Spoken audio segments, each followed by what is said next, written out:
Happy Tuesday, good people. Welcome to another edition of Double the Innocence with your boy E-Dub, gem dropper and a definite showstopper. Now, I've been hearing since, like the beginning of the week, this open debate between Draymond Green and Kenyon Martin. And I'm an individual, I feel I'm an individual I could chime in on it for the simple fact of the matter that I grew up in the Kenyon Martin era, and I had an opportunity to witness the Draymond Green era. And I do believe that something like a debate like this, it needs to be spoken about with an objective pair of eyes. As far as I'm concerned, a conversation like this, it shouldn't be based upon numbers. It shouldn't be based upon stats. It shouldn't even be based upon championships. We're just talking player for player. Now, in my personal humble opinion, they're both very, very, very, very effective players. The only problem is that both of them played in two different eras. That's the only problem. Now, if you're going to ask me my personal opinion, the era I respect is the era I grew up watching, which is the era that Kenyon Martin played in. I have a lot of respect for it for the simple fact of the matter that you had a lot more beasts at a lot more positions. Meaning, the whole league had dogs at center. The whole league had dogs at power forward. The whole league had dogs at the point guard and the shooting guard position. It wasn't just a couple of star players in those roles and then you were just sprinkled off with a couple of other role players. Everybody on a nightly basis was a beast in that position. So when Kenyon Martin was up there listing off the list of power forwards that he played against, some people looked at it as him saying that he played against these power forwards that are better than Draymond Green. Nah, I didn't get that from what he was saying. What I got from what Kenyon Martin was saying was that they were legitimate players back then on a nightly basis. And Kenyon Martin was matched up with them on a nightly basis. And just like Kenyon Martin said, he held his own on a nightly basis. You see, I'm an individual. I've been following Kenyon Martin from college. And as far as I'm concerned, he's proven stuff since college. When he played for Cincinnati was they were one of the best teams in college. They went to the championship. As far as I'm concerned, one of the main reasons they did not win that championship was because Kenyon Martin got hurt. Even though he had a broken leg, he was still drafted number 1. So what does that tell you about his body of work?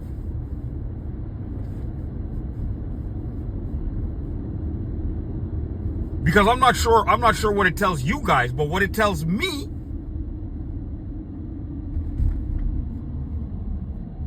for a man to have broken his leg, not play in the championship game because of said broken leg, and still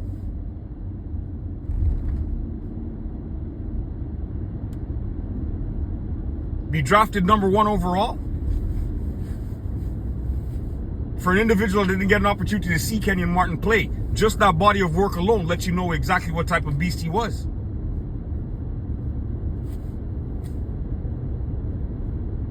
And this is Kenyon Martin I'm talking about. And the reason why I could afford to talk about Kenyon Martin is because, like I said, that's part of my era. College ball, pro ball at that particular point in time, because I was a younger guy back then, I was all about all of it.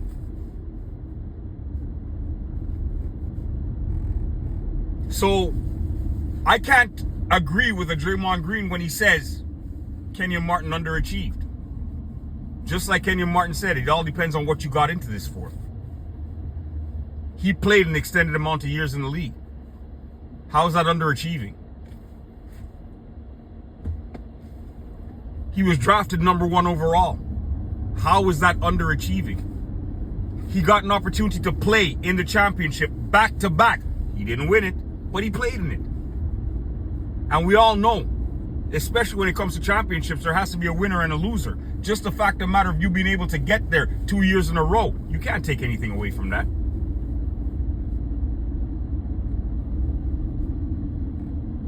Underachieved? Absolutely not. Now, that being said, I was an individual that had the opportunity to see Draymond Green come into the league also as a second-round draft pick,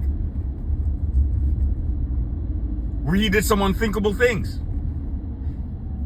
And for a lot of people that do not know and understand the game of basketball, they don't know exactly how important Draymond Green was to the Golden State Warriors in order for them to obtain those championships.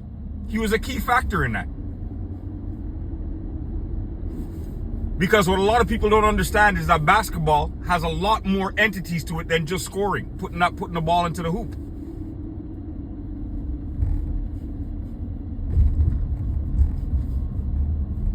Draymond Green was the one that took over from where Scottie Pippen had left off, of being a point forward. Being able to bring the ball up the court and be able to facilitate the offense. But we never really, like I said, somebody who is just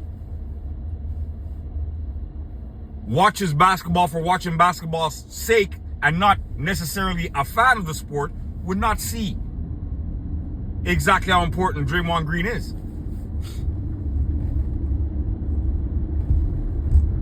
So as far as I'm concerned, there's neither one of these two players that you could downgrade or disrespect in any kind of way, because they both are equally important to organizations that they played for.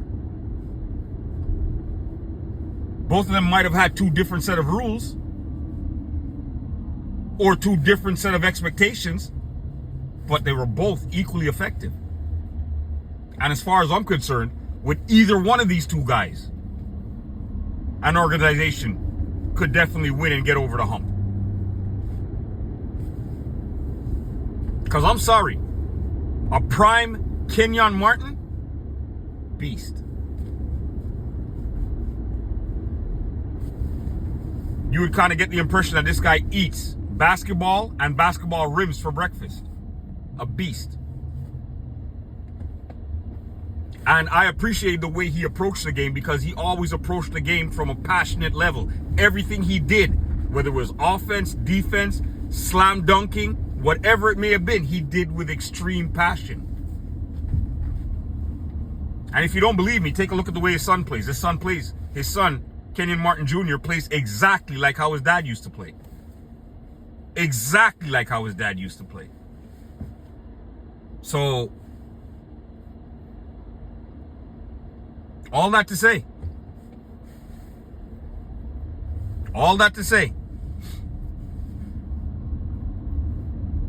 as far as I'm concerned, there is no right or no wrong in this entire debate.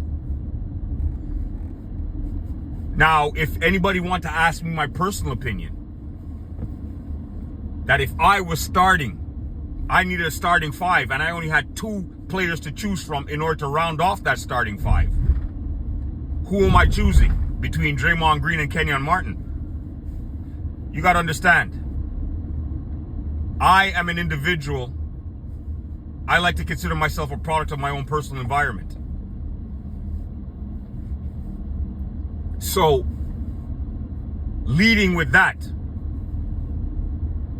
on my particular starting five, it's going to be Kenyon Martin all day long. All day long. And that's no shot at a Draymond Green. It's just for the simple fact of the matter that the starting five that I could see myself rounding out, Kenyon Martin is the type of player that I would want on my starting five, with what I know he would bring to the game. That's all. And I'm talking about Draymond Green, the basketball player. I'm not talking about Draymond Green with all this other nonsense that he does on the side, you know, like with the attacking of Rudy Gobert, with stepping in people's chests, with kicking people in their nuts. I'm not talking about that. I'm talking about the basketball player, Draymond Green.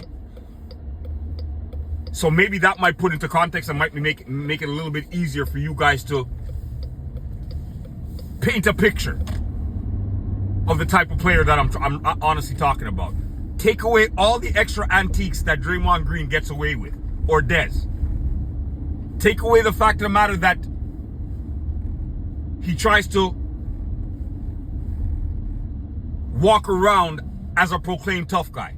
Take away all of that aspect. Let's talk about Draymond Green, the basketball player, and what he brings to an organization. Not now, because I do believe that his better days are behind him. Let's talk about the prime Draymond Green and prime Kenyon Martin.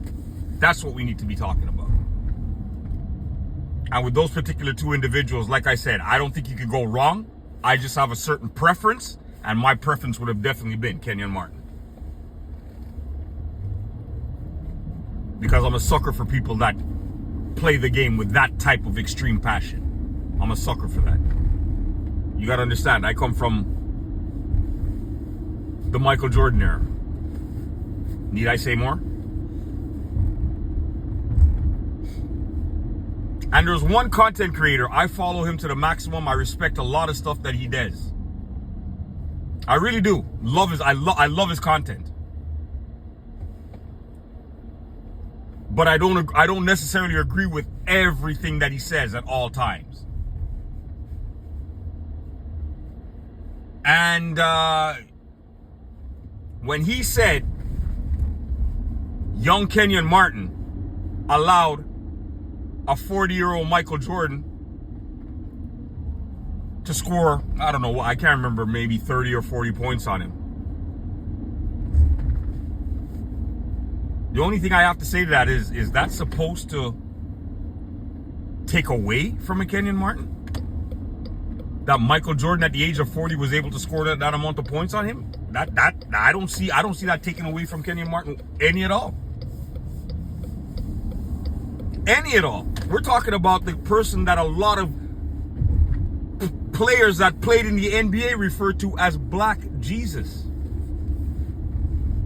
I've heard other players that I respect say that, which is something that I didn't even know till I got a little bit older. They said that they think that Michael Jordan's all-around game was better at 40 than it was when he was winning all them championships. His all-around game. Which would make a little bit of sense because of the mere fact of the matter that he doesn't have that athleticism to be able to be flying out of the gym, jumping out of the gym that he was able to do back in the glory days. So he'd have to revert back to pivoting.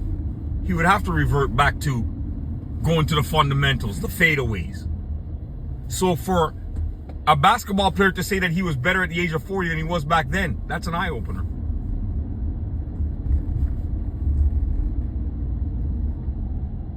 All that to say, if by chance you were trying to make a point by saying that Kenyon Martin was not that guy because of the mere fact of the matter that Michael Jordan was able to score X amount of points in him at the age of 40, I'm sorry. It didn't really hit the way in which you were expecting it to hit. Because myself, as well as I'm sure of a lot of people would have said, yeah, and? You probably would have had to pick a different player if you were really trying to drive home that particular point. I mean, if you had told me that Spud Webb scored 40 points on him, okay, it would have hit a bit different. Michael Jordan? Kobe Bryant? I don't care if you told me that they were 70 years of age.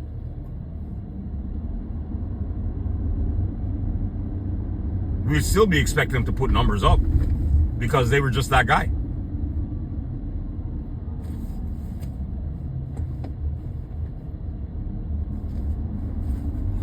My personal opinion, people, is that if you're asking about Draymond Green and Kenyon Martin, I don't believe you'd be going wrong by taking any one of those two players on your team.